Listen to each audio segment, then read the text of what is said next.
د هیواد په شمال زون بلخ ولایت کې د قشتېپې ستر او ملي کانال د لومړي فاز چارې بشپړې شوې او د یو شمېر لوړپوړو چارواکو په شتون کې د یاد کانال د دویم فاز د کیندنې چارې عملاً پیل شوې. د یاد کانال چارې یو نیم کال وړاندې د 108 کیلومترو په اوږدوالي سره د بلخ ولایت له کلدار ولسوالۍ څخه د سرباند ریل پټلۍ او ترانسپورټي پلونو په ګډون پیل او د دې ولایت په دولت آباد ولسوالۍ کې پای ته ورسېدې چې له ټاکلې مودې څخه 6 میاشتې وړاندې چارې بشپړې شوې.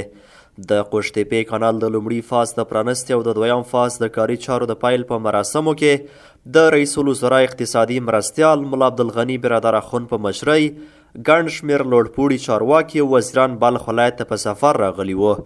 دوی ټولو د خپلو ویناو په ترڅ کې پوره ډاډ ورکړ چې د غښتلې ارادې په پایله کې به دا پروژه بشپړوي.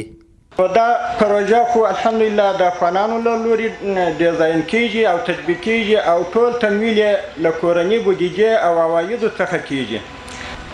په یوه قوت به یې د بشپړولو لپاره ټول افغانان یو موټ تر شا درېږو انشاءالله تعالی.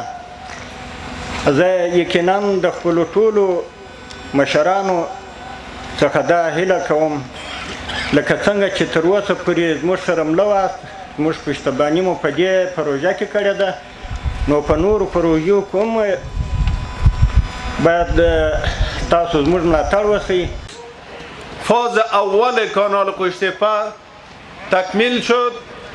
الحمدلله آب روان است تا به اینجا آمده است و امروز الحمدلله ما و شما فاز دوم کانال قشتېپه را انشالله افتتاح میکنیم. خدا خواسته بود تا به اندخوی، از بلخ تا به اندخوی این کانال انشالله جریان پیدا میکنه.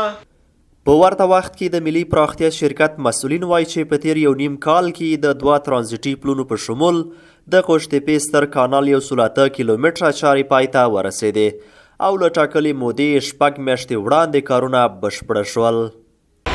موږ دا کار چې نن یې شاهد یو، نه پکې خارجي پیسه وه، نه پکې خارجي متخصص و او نه پکې خارجي رایه وه.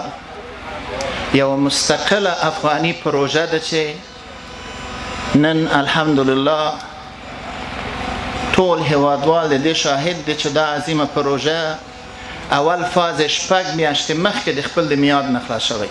دا مې وعده ده دا اطمینان و خپلو مشرانو و خپل ولس و خپل مشرتابه ته ورکوو چې خپل نظام او دا شرعي نظام دا امنیت او دا د قشتېپې کانال هیڅ چاته اجازه نه ورکوو چې د شرعي نظام په مقابل کې د امنیت په مقابل کې د دې کانال په مقابل کې هیڅوک خنډ شي.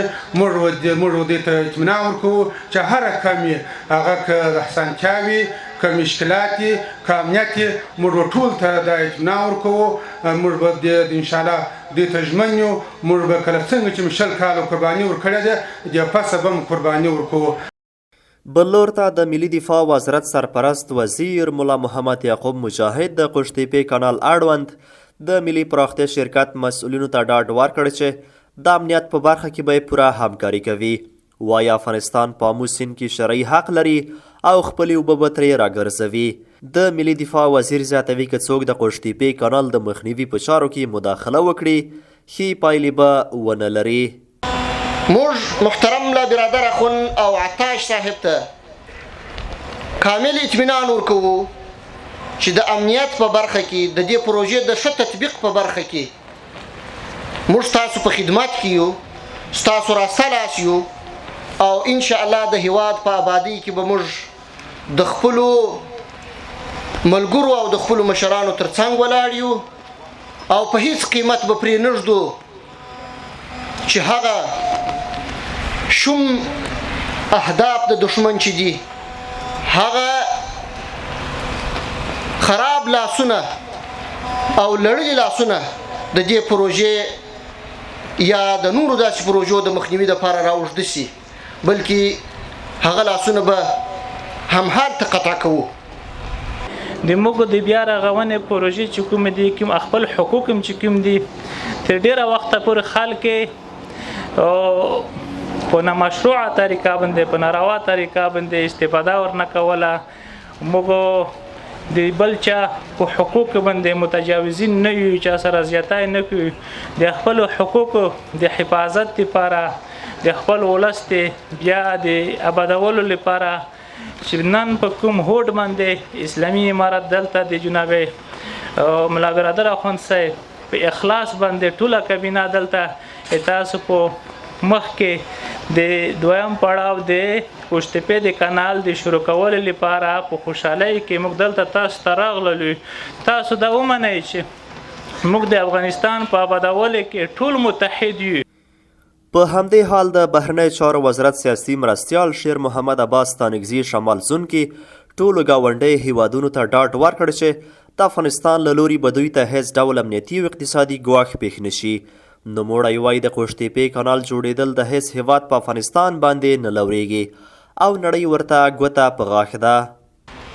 دا قوشتېپې کانال د ډېرو خلکو نه لورېږي په افغانستان باندې. دا امنیت چې نن په افغانستان کې دی چې بعد له 40 کالو په افغانستان کې جنگ نسته ټک نسته دا د ډېرو خارجي دښمنانو په موږ نه لورېږي. دا اقتصادي پیشرفتونه چې نن په افغانستان کې روان دي دا د ډېرو خلکو نه لورېږي. دوی فکر کوي چې اسلامي امارت په قدرت راسي نو به دا خلک نه مسلکي دي نه په حکومت پیږي نه په اقتصاد پیږي نو به ورځ ورځ د حال کارات خرابېږي. مګر لله الحمد تاسو نن وینئ هغه اقتصادي پیشرفتونه موږ لرو چې په جهان کې دنیا یې نه لري له ډېرو غټو بودیجو او اقتصاد سره. هغه مثالي امنیت چې موږ تعیین کړی ده ټینګ کړی په افغانستان کې د دې مثال په دنیا کې نشته. 40 کاله جنگ په 2 کالو کې د دې جنگ مهارول او په افغانستان کې داسې مثالي امنیت قائمول چې په ټول افغانستان کې ټک نشته یو نفر نه مري. حالانکه ډېر ملکونه له موږ نه په امنیت کې مخکې نن ورته ګورئ چې په هر یو کې د ورځې په لسګونو خلک مري. بل لور ته د سیمې یو شمېر اوسیدونکي د قوشتېپې کانال له کاري چټکتیا خوښي څرګندوي. وایي د دې کانال له بشپړېدو سره به شاړې دښتې خړوب او اقتصاد به وده وکړي. دیاقین ما در ساحه ما مردم تقریبا هیچ آب هیچ نیست. تقریبا 6 سال میشه که خشکسالی وجود داره. همه دیخانکارای ما مردم زمیندارای ما مردم از این خشکسالی ها خیلی ها متضرر شدن. انشالله ما امیدوار هستیم که این آب زراعتی که در ولسوالی اندخوی برسه. فکر کنین که اکمالات گندم در سپات شمال بلکه در افغانستان ما این وعده را میتیم که از ولسوالی اندخوی انشالله اکمال شود. گندم حال نیست از آب باشه گندم میشه جو میشه کشت زراعت زیاد میشه مردم کلش کار پیدا میشه خارج نمیره کل مردم از اینجا کار پیدا میشه کار خودش میکنه دیقانکاری زمین زیاد داریم دیگه. د یادونې وړ ده چې د قوشتېپې کانال دویم فاز 122 کیلومتره اوږدوالی لري چې د بلخ ولایت له دولت آباد ولسوالۍ څخه پیل د جوزجان ولایت نه په تېرېدو سره د فاریاب ولایت په انخوی ولسوالۍ کې پای مومي.